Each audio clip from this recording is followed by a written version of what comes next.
ओम शांति। 27 जून 2025 बाबा की मुरली का वरदान। हर कर्म में फॉलो फादर का स्नेह का रिस्पॉन्ड देने वाले तीव्र पुरुषार्थी भव। जिससे स्नेह होता है उसको ऑटोमेटिक फॉलो करना होता है। सदा याद रहे कि यह कर्म जो कर रहे हैं यह फॉलो फादर है। अगर नहीं है तो स्टॉप कर दो। बाप को कॉपी करते बाप समान बनो। कॉपी करने के लिए जैसे कार्बन पेपर डालते हैं वैसे अटेंशन का पेपर डालो तो कॉपी हो जाएगा। क्योंकि अभी ही तीव्र पुरुषार्थी बन स्वयं को हर शक्ति से संपन्न बनाने का समय है।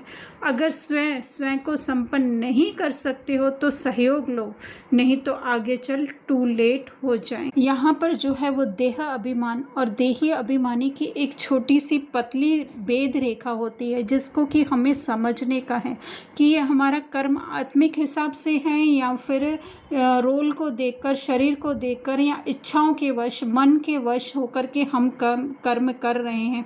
तो इसके लिए बाबा कह रहे हैं अटेंशन, है ना। क्योंकि माया ऐसी है जो हमसे जो है कहीं ना कहीं गफलत करा ही देती है।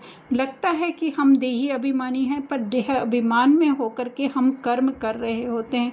तो उसके लिए बाबा कह रहे हैं कि हर शक्ति से स्वयं को संपन्न, अर्थात हर समय जो है हमारा अटेंशन जो है हमारे सत्य स्वरूप पर रहे, हमारे ज्ञान पर रहे, तो वही जो है वो शक्ति, उससे जो है हमारी आत्मिक पावर, आत्मिक शक्ति जो है वो बढ़ेगी। अगर कहीं पे फिर ज़्यादा ही लगता है कि हमें माया कमज़ोर बना रही है तो बाबा कह रहे हैं सहयोग लो।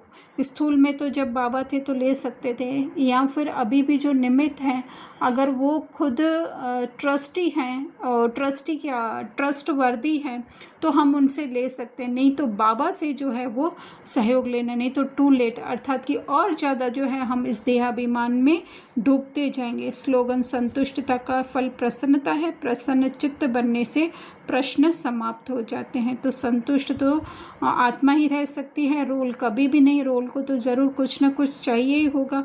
और जब हम उस आत्मिक स्मृति में प्रसन्नचित्त रहेंगे तो हमारे प्रश्न, क्योंकि प्रश्न हैं ही हमारे देह में, समाप्त हो जाएंगे।